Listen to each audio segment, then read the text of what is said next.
Right, starting. Welcome to another edition of Buc What You Heard. My name is Gene. You can reach me at Super Heavyweight. You follow me, I'll follow you back. Here we are. We're another 2 weeks closer to camp. Believe it or not, 2 weeks, and we get started with practice. We get to start seeing the camp battles, and I'm really excited. Tonight, I am joined by the staff from All Things Bucs. They're a group that I've been really watching them, and they've been putting out good content. I was actually on their podcast about a month ago, guys, something like that.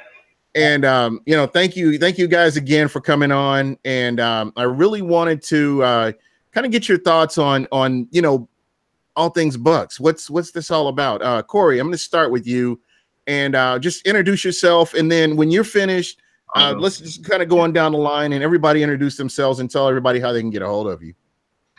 So I'm Corey with the C-O-R-Y. The other one in the call is C-O-R-E-Y. So for us, All Things Bucs is pretty much a Bucs page dedicated to the fans by the fans. We want to put out content that the fans want to see. So in regards to the Bucs. And ways to reach me on Twitter, you can follow me at Corey, C-O-R-Y _ Hayes, Hays 407. All right. And Corey, go ahead and tell everybody how they can get a hold of you. Tell everybody a little bit about yourself. Definitely. I'm the other Corey, C-O-R-E-Y. Just for podcast purposes, I go by CJ just to make it easier so people don't get confused. But yeah, I'm a huge fan of the Buccaneers, been a fan all my life. Got my fandom from my mom and my parents because they were big Buccaneers fans. So that's the only team I've known. This is the only team in sports I'm faithful to. Oh, and the Canes. I'm faithful to the Canes. I got my undergraduate degree from the University of Miami. So that's my background. I have a background in sports management, and right now attending UCF for my MBA. So supporting the Knights too as an undefeated team. So I'm part of that pro championship team right now. But definitely with All Things Bucs, man, we're super excited. We're all fans of the organization, of the team, and want to get the content out there for the people and get the people involved, especially going into this season. It's a huge season for us. So I'm looking forward to everything that we're going to have going on for everybody. All right, and we got a latecomer here. So what's up? I see you finally got something going here. Oh my gosh, I had to download the whole app on my phone and everything. I had technical difficulties on the laptop here, so sorry about the wait there, fellas. No worries. So tell everybody how they can get a hold of yourself. Introduce yourself and tell everybody what you do with All Things Bucs. Well, first off, I just want to say thank you for having us on the show, Gene. I'm really excited for the upcoming season and all of us, for everyone here at All Things Bucs.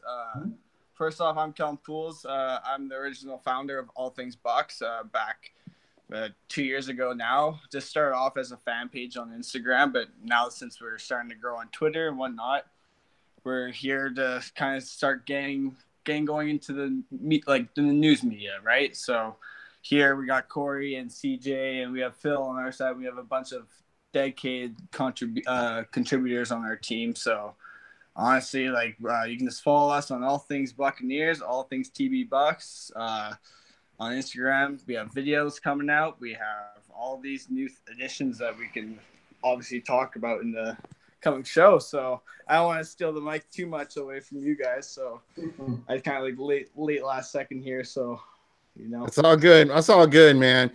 So guys, here we are. We're pushing into the season here, and I wanted to get your thoughts on camp battles, because I know that's what we're starting to see a lot of. You kind of go from when you start out, you start seeing the draft picks and all your different draft charts and stuff, and then you go into free agency, then into the draft, and here we are right now. So, how are you guys feeling about this season here, this upcoming season? When you guys start, I'll go last. Yeah, just jump in and and on this show, man, you just got to jump in there and just kind of elbow your way into the front. Say what you got to say. In terms of camp battles, like you said, there's a few positions that I think are going to be intriguing. One being the running back position, because you got Ronald Jones coming in with Peyton Barber, with Jacquizz Rodgers. So where does that put Rodgers? Does that put Rodgers just as a special teams back, a special teams ace? Where does that put Rodgers? And then when it comes to Barber and Jones, you got those two going head and head to see who's going to start. I think that Peyton Barber is going to win the camp battle and be the first 2 down back, and Ronald Jones is going to come in on 3rd down. I see. Guys. I have to disagree with you there, Corey. I got to disagree. I think Ronald Jones is gonna take the job and don't look back, to be honest, because we've seen Peyton Barber. We've seen Peyton Barber in the last 2 years.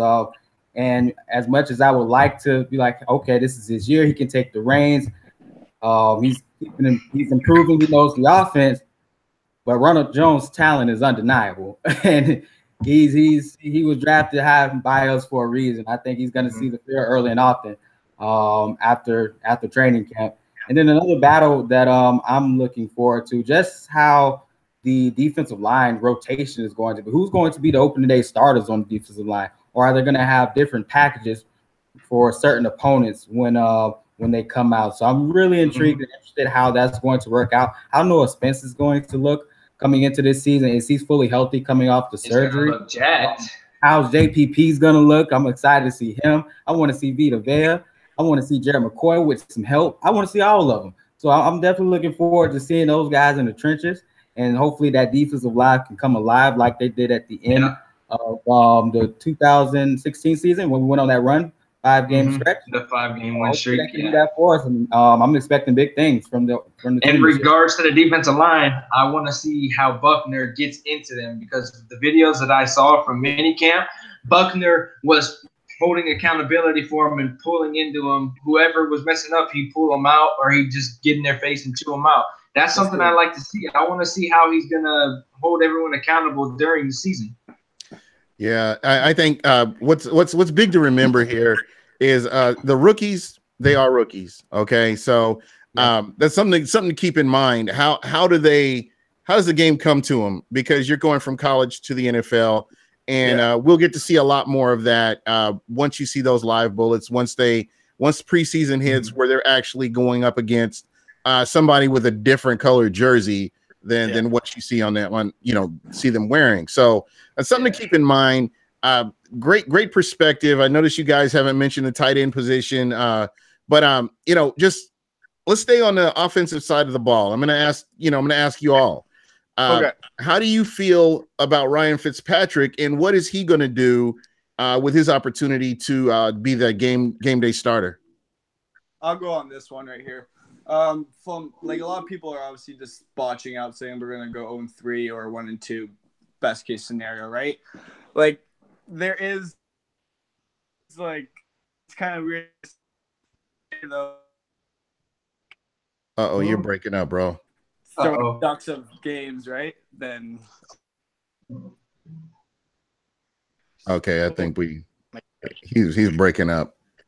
And we lost Cal. Did you lose me? Do we lose? Yeah, you back? Oh. All right. Oh well. One of the Corys. You guys want to step in and help my brother out here? Go ahead, CJ. You can take it. Yeah, like with the tight ends and Fitzpatrick, I think because he played well. I think he played well enough last year to steer the ship in the right direction. So I'm not too much worried with him starting these first 3 games, opening the season. Hopefully we can at least get a game or two, because this is a tough stretch for the team to start out the year. So I'm not too much worried about Fitzpatrick, as long as they can actually run the ball and show that early on that we can run the football. I think he'll be perfectly fine. And with the revamped defense, that should give them more opportunities to put the ball into the end zone, control time of possession on the field. And then with the tight ends, I think with O.J. Howard, we forget that we drafted O.J. Howard and have him along with Cameron Brate, and also the tight end from Canada. How do you say it? Yeah, he's pretty good too. So we have that tight end position where they're kind of like the forgotten position, because we have so many different weapons from the wide receivers. Everyone's excited about Chris Godwin. Everyone wants to see Deshaun Jackson finally catch some deep balls. And then we drafted Ronald Jones, which is we want that running game to get back on track. So I think with the combination of all that, we just need the offensive line to block for somebody. Yeah. I think and that's guys, they're going to. I have to ask this question here. We've been talking about the other teams. You know, this is who the Bucs are going to face: the Steelers, the Eagles, the Saints. With regards to the Saints, I'll kind of keep them off because they're a division rival and we're looking at them differently. Have you guys looked at the rosters of the other teams that the Bucs will be facing? Looked at the Eagles. Do you and if you have, do you feel like it's the same team? Because no team is ever the same from the year before. As the previous year, no. It's very rare that it is. Sometimes it does happen, but it's very rare that happens. So I guess my question is, did free agency, did teams like the Steelers or teams like the Eagles, did they reload and put themselves in a position to win this year? Can you guys hear me? Yeah. Go for it. Oh, I'm back in now. Hey, yeah. I'm sorry. I cut out there. When I really looked at, like, you are completely right about how, like, a team never comes back.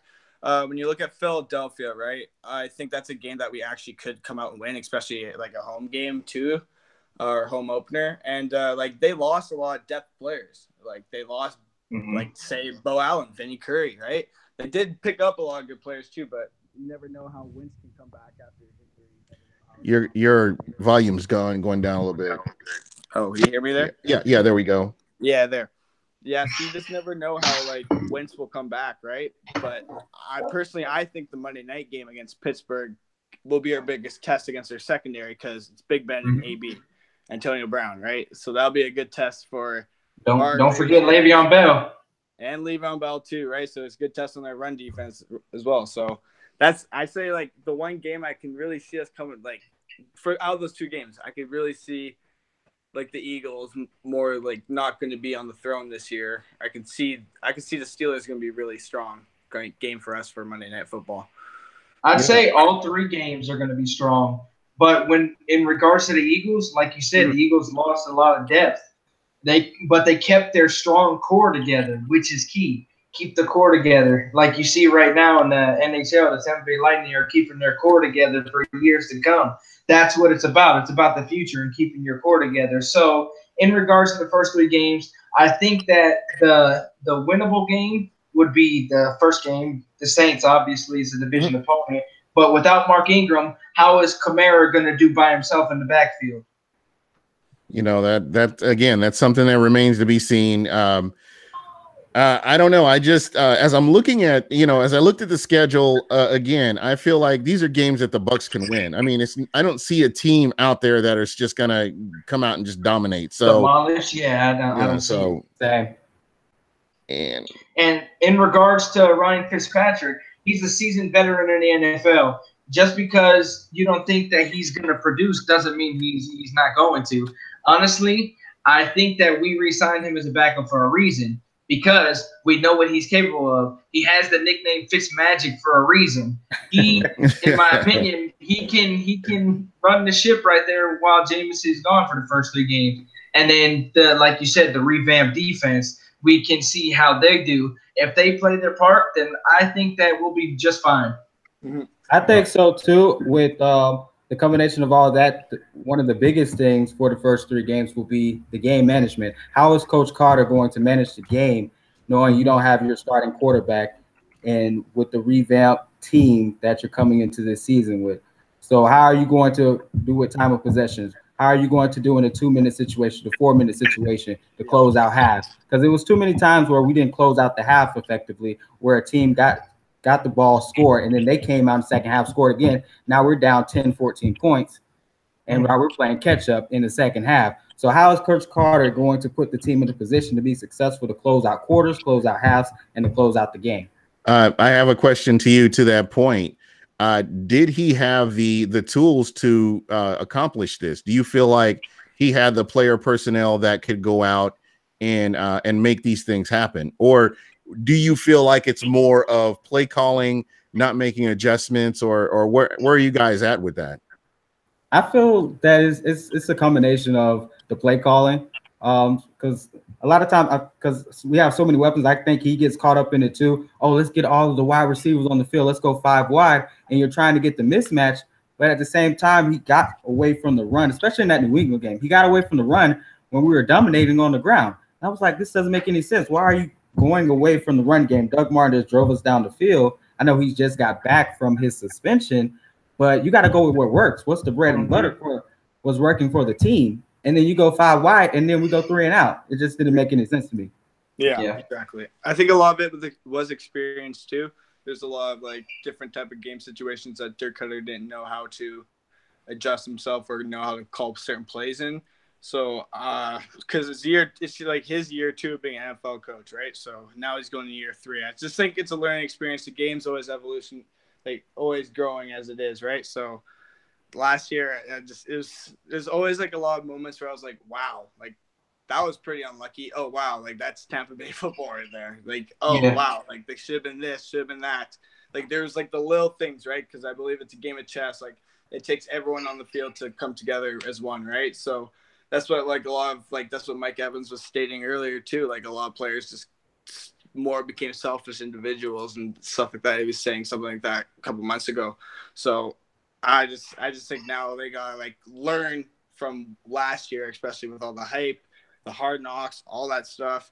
Gotta look at that in the play for this year too. So yeah, that's the key. In my opinion too, I'm right there with you. I think adjustments are important. You know, having that solid game plan coming in and having everybody buying into that game plan is important. Just from everything that I've seen on social media, and that's all I can, really base this on. But just listening to some of the people during the mini camps were a lot more serious than they have been in the past, which is to me is good. I realize this again, it's practice. This is our first taste of football. And kind of going into camp coming up here in a couple of weeks, it's one of those things where you just kind of have to take it for what it is. Just you won't really know what you have until you get into camp, or actually into the mixed practices, like with the Titans, where you're hitting somebody with a different color uniform on, or you get into the preseason. So something to look forward to. And even then, I look back at the Jacksonville Jaguars. I think they had mixed camps with them last year, and they kicked their ass. But when it came right down to it, in the end of the season, you see who the better team was. So again, this is one of those things where you just kind of have to, it's good to be optimistic. I'm probably the most optimistic person out there, but at the same time, you kind of have to temper that, just based on waiting to see what these guys do. Mm-hmm. Agreed. No, 90% agree. All right. So guys, I was talking about the camp battles. We haven't even talked about the secondary. I think that is been the thing that everybody's been talking about in the off season. Every GM fan that's out there, they've been talking about the secondary and their concerns with the safety position. How do you guys feel about the overall secondary? And I'm talking cornerbacks and safeties. Ooh, that's really good. I like the cornerbacks. I think the safeties are really raw right now. Me personally, I'm in love with Justin Evans' athleticism. I think he's going to be a star in this league. It's mostly that. You've gone mute again, bro. Oh, really? Yeah, there you go. Okay. You're good. It's so weird. Okay. Yeah, no, it's mostly that other spot with Chris Conte, right? A lot of people have questions about him. A lot of people have mixed feelings about him in the media. A lot of people say he's like they don't like him at all, but a lot of people say, hey, if you watch film, he's actually in the right spot at the right time. It's just not his mistake, blah, blah, blah. But I really like – but overall with the cornerbacks, like, I really like Grimes. And I think personally Vernon Hargreaves should go in the nickel spot and go out with new cornerbacks on the battle with Ryan Smith. I think all three of those guys should battle for that one other spot, personally. So I don't know. I'm pretty optimistic, but you never know how these rookies come out, because sometimes rookies come out as complete stars, but sometimes with cornerbacks it takes like a few years for them to develop, right? Like you see most cornerbacks, like start peaking and making the best plays that they are when they're like 28, 29, 30, right? Instead of like all these guys. It takes a while for a cornerback to develop. Yeah, so it's definitely a hard position to play. I played the position in high school. I mean, that doesn't mean much for the NFL, but for playing that position is very difficult. You're running backwards against world-class athletes, so it's definitely a hard position to play. Definitely with Chris Conte, he's everyone's scapegoat. Anything goes bad in secondary, oh, Chris Conte, he gotta go. We gotta cut him. We gotta trade him right now. That's every week with that guy. He doesn't even have to do anything, they're ready to cut him. But I believe too, because once they drafted the cornerbacks in the draft, they were saying, "Oh no, Vernon Hargreaves, he's still our guy." But then they come out in minicamp and he's in the slot, and they got Carlton Davis in the outside corner position already, setting him up to fight for that starting position. So I think that's probably the rotation they're looking at: Brett Grimes, Carlton Davis, and then Vernon Hargreaves in the slot position. But there's competition at the slot. Yeah, there's big time competition at the slot. So Vernon Hargreaves is gonna have to bring his A game. I mean, I'm rooting for the guy. I hope he gets on the field and makes an impact for us, because I think he just needs to get his swag back. We beat him up a lot last season. He started getting it back at the end of the year when he got moved into the nickel spot. He only gave up, I think, what, 1 or 2 completions the rest of the year when he moved into the slot. Yeah, it was around there. I mean, I think his stats were pretty good. But I mean, you can, as long as you're on the field, you can make an impact. So I'm hoping he's on the field to make that impact. And Justin Evans too. I'll just follow up on his athleticism. He made great plays last year. He just especially against Tom Brady. Especially Tom Brady. He was doing against Tom Brady. He made a couple plays against Atlanta and against New Orleans, so he's right there. He just has to get the mental aspect of the game down, and once that catches up, I think he'll be a star in this league. To be honest. just getting his confidence back. Exactly. So guys, we're talking about camp too. I think this camp is very important for Dirk Cutter. I know a lot of people have been talking about his job is up, and he's on the hot seat. You have to think that he wants the best 53 on the field. And do you guys feel like his job is on the line? I've seen some different things. With social media, I go from one, I see from one extreme to the other. I've seen people say that if he goes 0-4, they'll fire him midseason, and I just heard so many different things about that. So I'm unsure. I'm unsure how this is going to go. It should be interesting to watch. The Bucs have a lot of talent. There's no reason that they shouldn't win. They shouldn't win some games. They should, again, this is every single game that they have this season are winnable games. So that's kind of how I'm looking at the season. It's time for them to start winning some games and start turning this around. That's it. Wins matter. That's all it is. That's what will change all of our minds and all the fan base around us. Just if we start winning. Right, I think it tore up a lot of fans last year.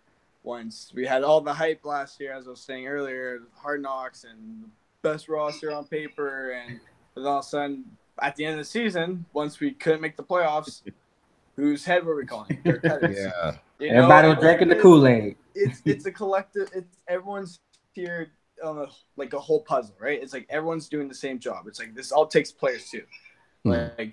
Any high school coach, any PB coach, any college coach, any coach will say it's like it takes a team effort, right? So you can't just put the coach under the bus right there. There's obviously underlying problems that we don't know of that was happening, right? But clearly it wasn't enough for him to get fired. I don't really think he should be fired yet. I just think it's patience, because look at Cincinnati. They had patience for years with Marvin Lewis, right? Oh, my. And he just got an extension for 2 more years. Marvin has to bet. I want that Marvin Lewis job security. Can I get that job? Can I get that job? It's like, man, that was a lot. That was a lot, right? So you really look at that. I think Dirk, give it another season or 2 seasons, personally. I don't know.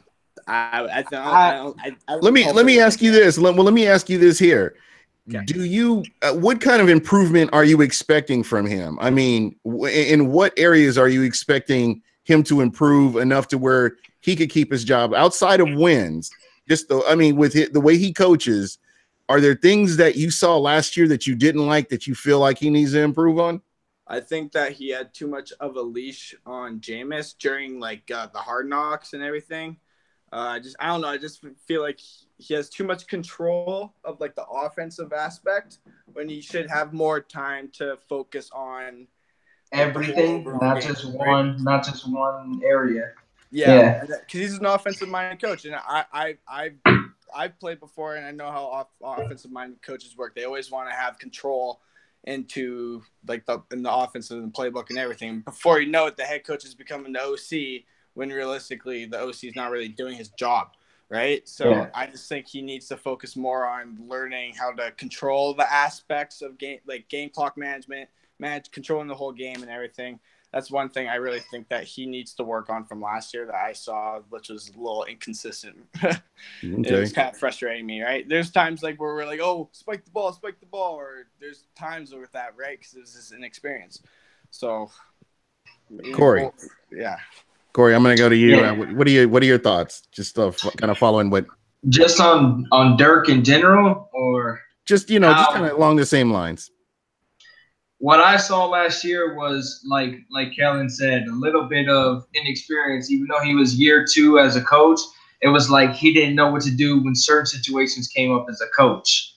Like we would get ahead in games, and I won't throw this as much on Dirk, but I'll throw this as on the coaches as a whole. We'd get ahead in games, and then, Buck fashion, we blow the games. So that's one aspect that I'd like him to talk to his coaching staff and get with each different position and figure out a plan of what they're going to do to ensure that we win games and not blow them like we did the previous years. And let me play devil's advocate right here. Could that be the personnel they had on the field? Is that a possibility that he called the right play, but he didn't have the right guys out there? What do you guys think? Yeah, I think so. There's times where that's what I mean. Like there's certain people, like coaches base their playbooks around their star players, right? Right. You don't have those certain players, and then you can't really have the trust for an inexperienced player to do that as well, right? So if you're a head coach, and let me ask you this: if you're a head coach, do you make an adjustment based on the personnel that you have, or do you continue to run those plays? In my experience, you continue to run them because these same players that you're working with in practice are running the exact same play. They're here to do the exact same job as, say, like Bobo Wilson's trying to do the same thing as Deshaun Jackson's trying to do, right? So there was a lot of times last year that we did have a lot of depth problems, right? And I think that depth was a key thing from last year for last year's problems. Our depth was definitely an issue actually the past couple of years, but I think so too. You have your game plan going into the game. You practice all week what you're looking to attack in the opposition, but then once you actually get to the game and the shots start firing and you see something that works, I think they got to attack what's working during the game. Yeah. Like if the running game is working, stick with the running game. Don't go away from let the game come to you and go from there. Because if you go back to your game plan, okay, the running game's working, so let's go back to what we practiced in the game plan. Then that doesn't work. You just killed your own momentum. Yeah. So you got to just, once you get into the game, 100%. You have a game plan. And then once you figure out what's working during the game, just stick with what's working to win the game. Because the outcome is to win the game. I don't care about nobody else. Stats, we got to get Deshaun Jackson a couple more deep off. No, we got to get the W. I don't care about anybody. Yeah. We got to get the W today. So whatever works, stick with that. Yeah. And I think if he does that, I feel like the outcome would be leaning more towards our side. Guys, you're doing a great job answering these questions. I'm going to get in the chat here. Buck the World UKJ1 was asking, have you guys heard the rumor about Nick Foles? This was the first I've heard of that. What's the rumor? I have heard the rumor. The rumor is that there's been talks that people – it's speculation, fan speculation. I haven't seen any real official reports on it. It's fan speculation that the Bucs should trade for Nick Foles because of the Jameis's 3-game suspension. In my opinion, no. Nick Foles fits the system in Philadelphia. I don't think we need him as a backup. Like I said earlier, Fitzpatrick should be fine. And just thinking about it, I mean, Fitzpatrick had a winning record out of his time playing. So go ahead. I'm sorry, I didn't mean to interrupt you, Kevin. Oh, I thought you said Nick Folk. Not Nick Foles. Not the kicker. No, Nick Foles. no. Nick Foles. No, We're not going back to Nick no, Foles. bro. No. Oh man! Somebody mute his mic, right?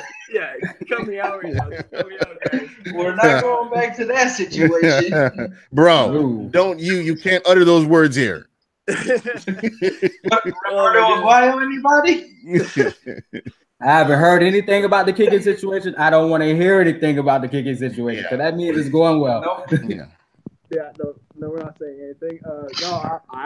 That's the first time I've heard about that. Nick Yeah. Foles.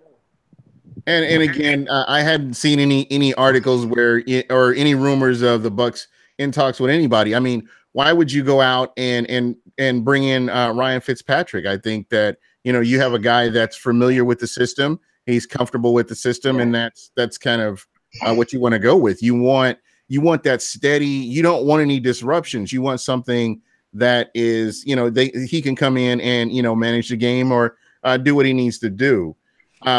Another question. It looks like Layla 5007 was saying, do you guys think the Bucs are going to make it to the playoffs? I mean, just throwing that out there. Be in there. Yeah, We're going. Yes.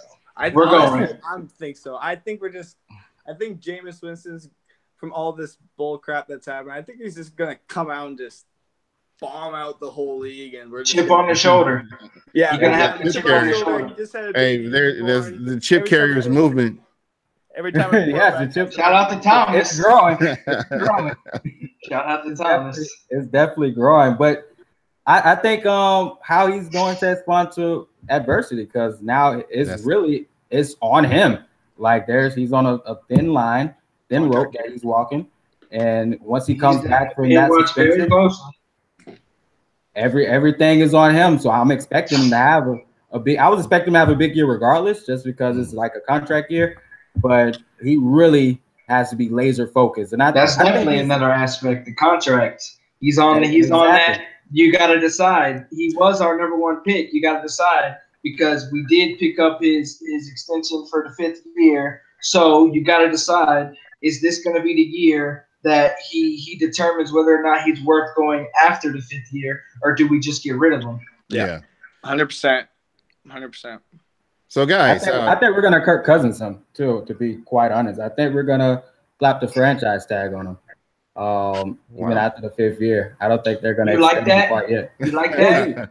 You think that's you like that? You think that's a possibility? I mean, I think so. Just if he gets there, he has leverage. Unless he has an MVP year, unless his year once he gets back is an MVP type season where he's in contention, wins it, or he's like right there. Unless that type of year happens, I think he gets franchise tag.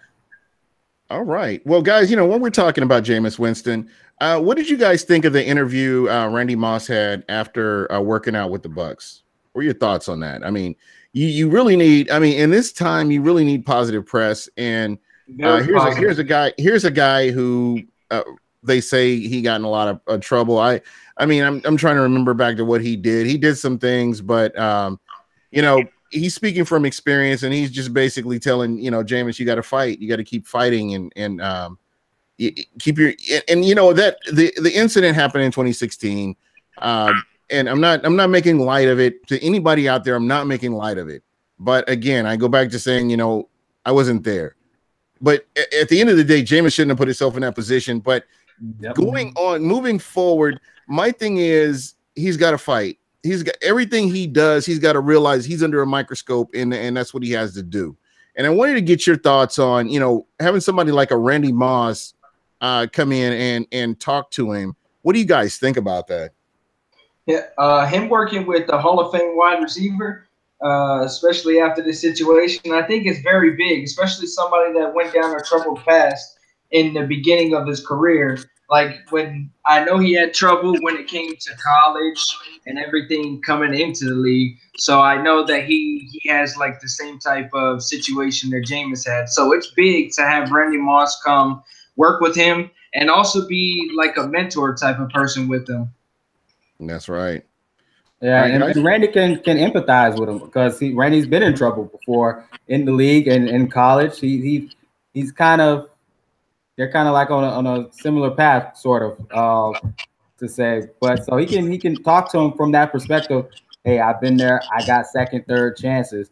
But what you got to realize to make the corrections, and you got to be laser beam focused. Your talent will got you here, but now you got to focus so you can stay here. Yeah. And Jameis is at that crossroads, and that's what Randy's. I'm pretty sure that's what he's preaching to him. Yeah, you're right here, so you need to handle on the field and handle it off the field because your talent is there. You just have to go out there and prove it. Yep, absolutely. No, I really look at it. You look at his Instagram caption, like on his bio on Instagram, it says self-educator, right? So this is a guy that learns from experiences, right? And coming from a guy like Randy Moss, who is on broadcasting right now, right? And his experience in Hall of Fame and everything, and just to come in and do for the local Tampa, for all the local Tampa news and everything, for him to have an interview like that, it helps out. Realistically, it's the baby steps, right? You just, as you said, God be strong and everything like that, right? So it's the baby steps, and through time, before you know it, he'll be coming down as the greatest quarterback in Buccaneers history, in my opinion. That's just my opinion. Yeah, statistic wise, he's on the verge, though. I mean, if you look he's at, already almost there. He's already almost there. If you look at his, and again, I know people will throw out there, well, you know, the quarterback situation hasn't been that good here.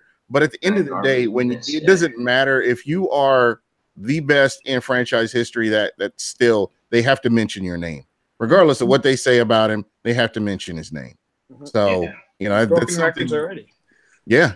So I mean, like I said, he's right on the threshold of doing that. So if he could put it all together, you know, who knows?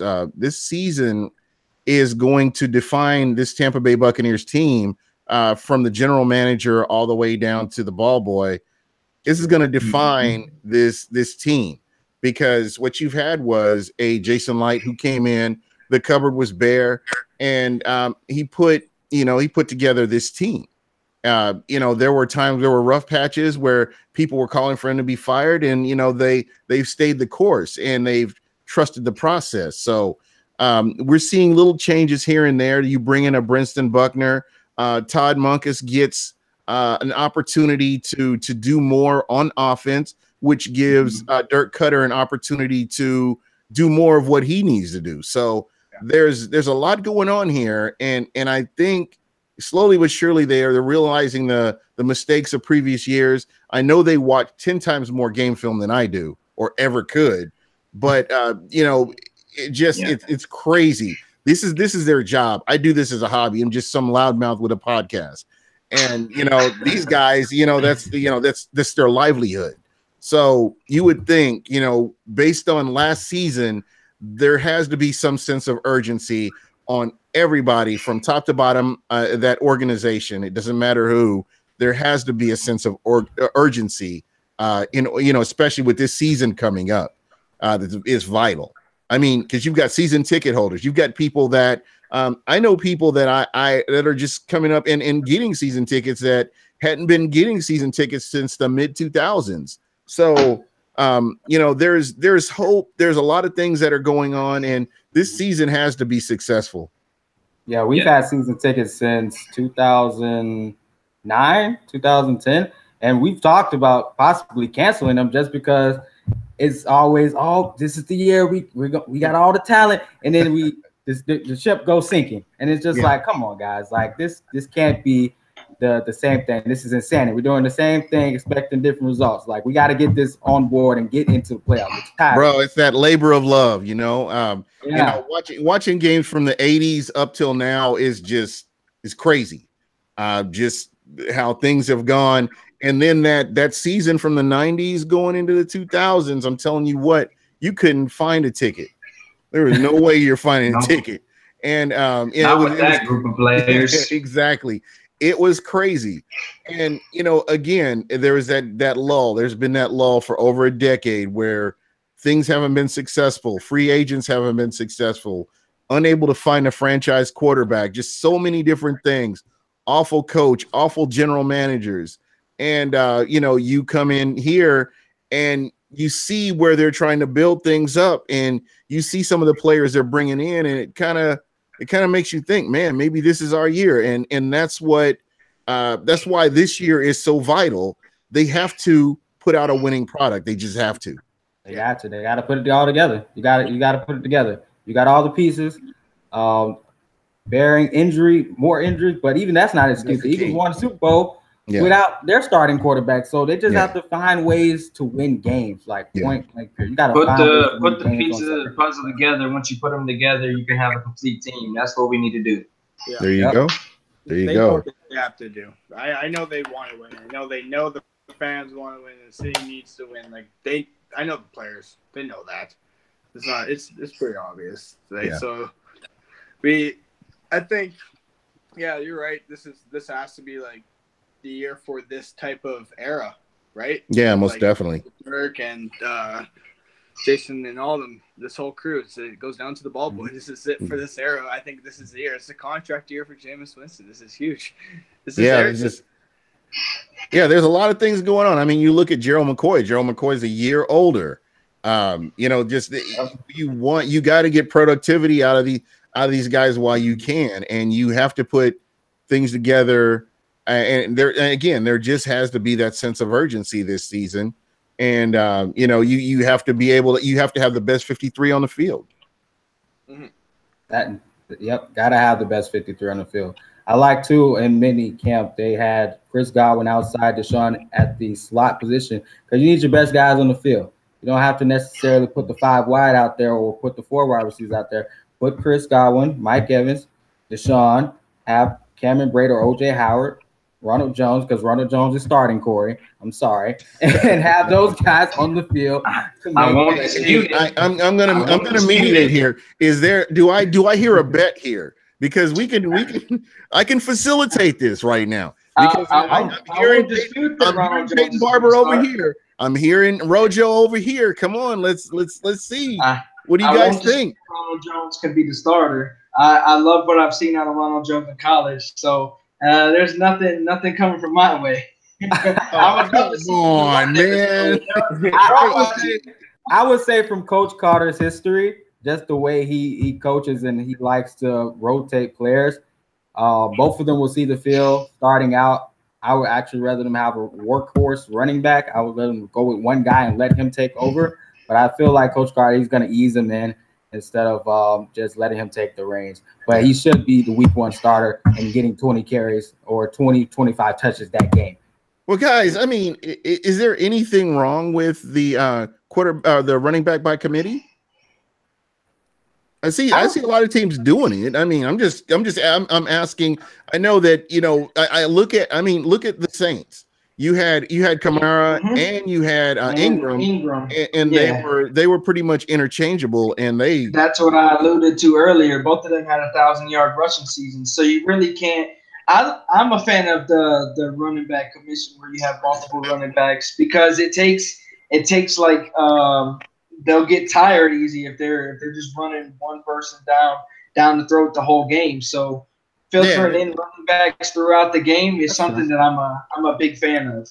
All right, and it saves wear and tear on players as well. So that's definitely we ran Cadillac Williams into the ground. We ran Cadillac into the ground. Yeah. But 2 with the same injury, couldn't recover.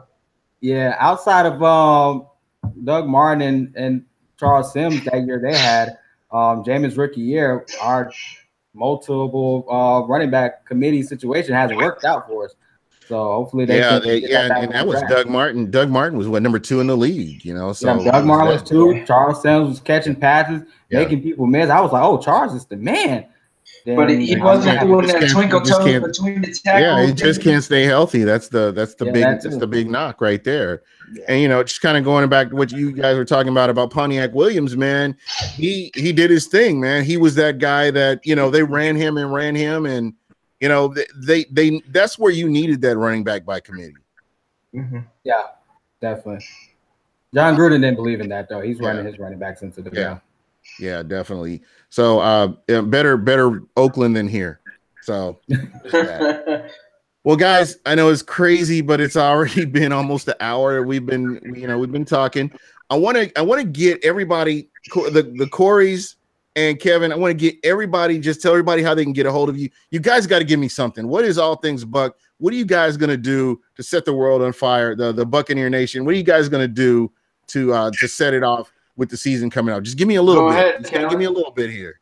We'll get a glimpse here. We got some crazy hype videos going to be made by one of our video editors right now. And we got a bunch of podcasts. I hear you're the behind the scenes guy though, Kev. Yeah. I'm behind the scenes for the podcast. I'm like the editor guy, kind of doing the producing part right there. But, but just for like side things, it's gonna be a little secret, but we got a bunch of plans coming up for it right now. So we're gonna have a bunch of sick highlight videos, montages for fans and everything, getting a lot more for the fan interactions too. Like we're gonna have a lot more for getting the fans' voices more spread across for everyone to hear and point of views and everything like that, right? So that's one thing we're going to be more focal point will be this year. All right. Uniting fans together more. All right. CJ. Yeah, so make sure you guys, I didn't mention it earlier, make sure you can reach me on Twitter. I'm on there daily at Corey J, so CoreyJ863. You can follow me on there. And I'm always down to talk Buccaneer football, talk Buccaneer news. It's all over my time feed. But, yeah, we're definitely excited. We're going to crank out the podcast. We're getting closer to training camp. So the podcast will definitely be returning weekly for all the fans out there. So get excited for that. And what Kellen was saying with the videos, we have an excellent videographer and a video editor. So those videos will be the best on the website, on the highlights for the team. So we're excited about that. Okay, that's what's up. So again, and Corey, I didn't mean to leave you out. Go ahead and tell everybody how they can get a hold of you. And are you writing, or what are you doing right now? Are you just right now with this? It's me and CJ on the podcast. I'm also doing articles whenever I can. Speaking of articles, the articles on our website are going to start picking up because, like we've stated, training camp and the season is right around the corner. So there's going to be a lot more to talk about and write about. So more articles are going to be coming. And if you want to follow me, you can follow me on Twitter. I'm on there like 24/7 at Corey, CORY_Hayes, HAYS 407. And you can also follow our podcast page at ATB Podcast _. That's what's up. So guys, before we get out of here, I want to get your final thoughts. And before we go, just get your final thoughts on everything, and before we roll out of here. So, CJ, I'm gonna start with you, and we'll just kind of go down the line. Okay, definitely. For me, this off season, going into this season, every year I've made predictions 12-4, 11-5. The past couple seasons, that's what the record's going to be. We're going to the playoffs. This year, it's just even keel. It's just smooth. It feels like a different season going into, even with the suspension. It just feels like a different season. I feel like everything will actually line up for us. I don't think we will win the division, but I think we can make it in as a wild card into the playoffs at 10-6 or 9-7. I think it's going to be a weird season as far as records in the NFC as well. So I think luck will be on our side this year. Finally, after all this time. Yeah, cross your fingers, no hurricanes. All right, Corey. Yeah, like CJ said, there's a lot to be excited about, like previous years, but we don't have all the hype that we had from the previous years coming into this year. So I do see playoffs in our future this season at 9-7 or 10-6, depending on how the NFC plays out, because everybody, it seems like, got better this offseason. So we'll have to see how that plays out. But I do see playoffs in our picture this season. All right. I love hearing that. All right, Kevin. My final thoughts right now, I just think overall, fans, let's be a little bit more patient right now. football hasn't started yet. You know, each year is really different, right? Like last year's playoff wild card was like 2 years ago, Thursday Night Football that everyone hated to watch. It was like the Bills and Jags and watching the Titans and all that stuff. You just never know how each year's gonna go. So with everything right now, I just think we need a little bit more patience with everything, and I think that we're gonna do really good this year. I think we're gonna do better than last year. I think the very beginning is gonna be like a little hell raining down because if we're 3, it could be a little, oh crap. But I think right after that, Jameis is just going to go off, and I think we might like go on a winning streak like how we did 2 years ago. So you just never know. Each year's different. We could be a wild card contender next year. That's just it. I'm feeling it this year. Still am. All right. That's right, man. It's good. You know, that's what we need. Why not the Bucs? Everybody else, why not the Bucs? So for me, guys, thank you so much for coming on. I really appreciate it. This is an awful time of the year when there's not a lot going on, but it's good to get people on to talk Bucs football, and I'm always down for that. I will definitely be having you guys on as we go through the season, just to get your thoughts and see how things are going, all things Bucs. Again, I can't tell you enough how much I appreciate you guys. Folks, there is so much good content out there. I mean, just being able to listen to things and listen to other people's perspectives. I'm at a point right now where there's so many podcasts out there that I like that I've kind of gotten away from, like ESPN. I've gotten away from a lot of the sports channels, and I've kind of gone to podcasts. Radio, I might. There's only a couple of guys out there that I really like, and you know, for the most part, it's podcasts, just getting other people's perspective. I can relate to you guys. I mean, you guys are accessible. You guys are I can get on Twitter and have a conversation with you guys, and you guys don't think you're better than I am, you know? So I appreciate that kind of thing, that, you know, there are other outlets out there that are, you know, guys that you guys are approachable, and I appreciate that. We really appreciate that too. Thanks for also having all of us on too. We definitely appreciate it, Gene. Yeah, you know, and I wish you guys nothing but success, man. I hope that I can't wait to see these videos, man. You guys gotta come with it. Now you guys done hyped it up now, so we gotta see what you guys got. There'll be a lot.